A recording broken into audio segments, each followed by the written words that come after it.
Oh, Ayesha Curry. Oh, Ayesha Curry. Come here, you.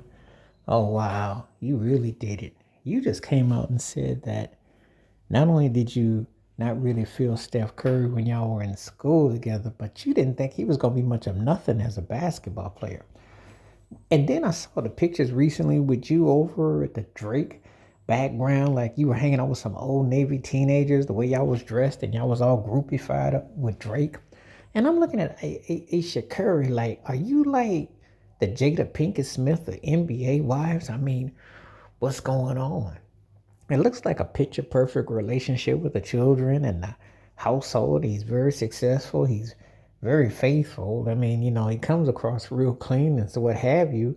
I know he had his, unfortunate with his parents broke up and he won that chip. A lot of people forget that year, that's when his parents split up and he was going through that public situation with his mother and father out there in the stands, but he kept his cool. But you're definitely acting like you're bordering on 304. And it's the way you talk. It's like, I always say sometimes people just can't keep their thoughts to themselves. Sometimes they talk too much. They say stuff. We live in social media where now people say everything, put everything out there and have no shame and no regard for situations. So I'm thinking like, what are you doing? Like really? Are you really putting it out there like that? Are you really trying to say that, that this guy, wasn't the one for you and that you thought he was going to be a bust? I mean, you up here thinking like Steph Curry was going to turn into Harold Miner. We got people, including myself, who thinks he's one of the 10 greatest players ever.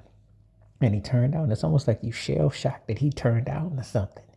Like you actually married the dude that you thought was going to be the frog that turned into the prince, but you still thought he was going to be a frog.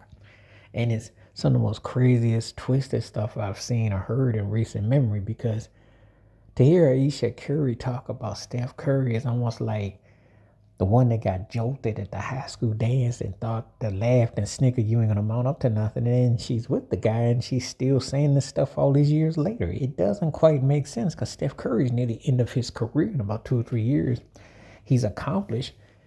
And to hear your wife, supposed to be your better half, basically come on and say that she didn't really think you were going to mount up to what you did, and to question when a guy is a 4-time champion, 6 times in the finals, 2-time league MVP, finals MVP, gold medal winner, all-star game winner, etc.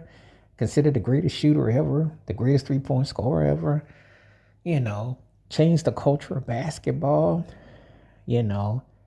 splash brother, etc. And to get treated like you just basically some like wet food stamp, like you just greasy and no one really takes you serious, it's gotta be like, wow, you still have your wife coming out saying all this stuff all these years later. Because y'all not like, this ain't like some people look at Travis Hunter's situation. He just got married. I'm like taking odds of how long that's gonna last. This is some fully married woman with kids, and you're still saying, well, I didn't think he was going to mount on to nothing. I thought his career was going to be a bust. I really wasn't feeling him. But you went ahead with it. What are you saying, Ayesha Curry? I mean, you really giving Jada Pinkett Smith vibes out here in these streets. I'm like, really? You still saying that stuff? Are you really trying to be a Drake groupie or living vicariously through somebody? Because I can't imagine that Steph Curry can feel 100%. And if you're a man and you done your all this time, that sounds like that is good to hear your wife say that to the press, that she still kind of question you after all this time. It's kind of like one of the things you kind of take to your grave. You kind of, sleep on that. You kind of say, well, maybe I didn't think that, but what a career he's had, what a great person, etc. You don't come out here and say no stuff like that. That don't even sound legit. That don't even hit right. But man, Ayesha Curry is giving Jada Pinkett Smith vibes here about Steph, and it's too long tooth in the game to be still saying that. So I don't know. I saw that video with her and the Drake thing, and I didn't really tap on that. But this latest thing, I was watching Willie D, and he brought it back, and then I thought to myself, she has been acting like she's got like a foot towards the 304 Boulevard. One hand she wants to be the good, faithful, clean wife. On the other hand, she's giving some 304. I don't know. But I know how Steph's situation played out with his parents, so I don't know. Stay tuned, but it got to be kind of disturbing to hear, you're being doubted even now. Please do like, subscribe, welcome thoughts, comments, and I do respond. Thank you. Wash your hands. Keep your mind clear. Watch out for another shit of video if you like. And stay tuned. And you never know what Ayesha Curry is going to say next. But it's definitely giving Jada Pinkett Smith vibes. All right, I'm out.